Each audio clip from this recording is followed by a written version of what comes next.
माँ भगवती अपने भक्तों का कल्याण करे। श्री रामकृष्ण परमहंस माँ काली के अनन्य भक्त थे।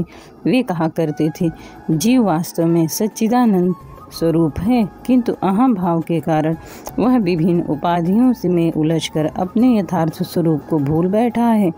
एक एक उपाधि आती है और जीव का स्वभाव बदल जाता है। किसी ने शौकीनों की तरह काली धारीदार धोती पहनी कि देखा कि उसके मुंह में निबाधु के प्रेम चढ़ता है। मनुष्य के हाथ में यदि कलम रहे तो वह गुण ही ऐसा है कि सामने चाहे जैसा भी कागज का टुकड़ा क्यों न पड़ा हो, वह उसी पर कलम घिसने लगता है। जिस प्रकार सांप अपनी केचुली से अलग होता है, उसी प्रकार आत्मा भी देह से अलग होती है। आत्मा निर्लिप्त है। सुख दुख पाप पुण्य आदि देह पर ही परिणामात्मक होते हैं, आत्मा पर कोई उनका परिणाम नहीं होता। जैसे धुआं सिर्फ दीवारों को ही काला करती है, दीवारों को बीच अवस्थित आकाश पर उसका कोई परिणाम नहीं होता। वेदांती कहते हैं, आत्मा पूर्ण निर्लिप्त है। सुख दुख पाप पुण्य आत्मा पर कोई प्रभाव नहीं डाल सकते, किंतु वे देहाभिमानी व्यक्तियों को क्लेश दे सकते हैं। जिस प्रकार सिर्फ धुआं दीवार को काला कर सकता है, पर आकाश का कुछ भी नहीं कर सकता।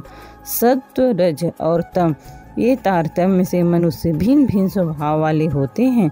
वस्तुतः सभी जीवों का यथार्थ स्वरूप एक ही है, किंतु अवस्था भेद के अनुसार वे 4 दर्जे होते हैं, बद्ध, मुमुक्ष, मुक्त और नित्यामुक्त।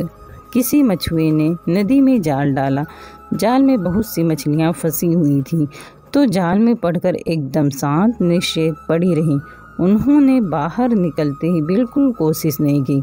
कुछ ने भागने की बहुत कोशिश की, काफ़ी उछल कूद मचाई, किंतु भाग न पाई और किसी तरह कुछ कूद फांद कर निकल गई। इसी प्रकार संसार में 3 प्रकार के जीव हैं।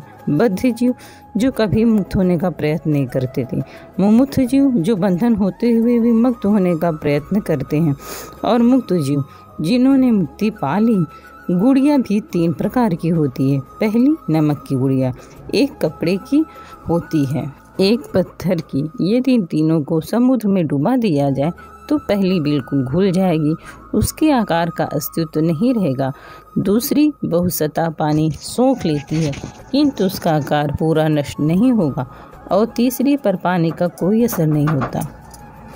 नमक की गुड़िया मानो मुक्त जीव का प्रतीत होती है। वह अपने अस्तित्व को विराट सर्वव्यापी ब्रह्म के अस्तित्व में लीन कर उसके साथ एक रूप हो जाती है। कपड़े की गुड़िया मानो सच्चा भक्त प्रतीत है। वह ईश्वरीय आनंद के साथ परिपूर्ण रहता है। और पत्थर की गुड़िया मानो बद्ध जीव का प्रतीक है, जो यथार्थ ज्ञान का एक कण मात्र भी आत्मसात नहीं करता।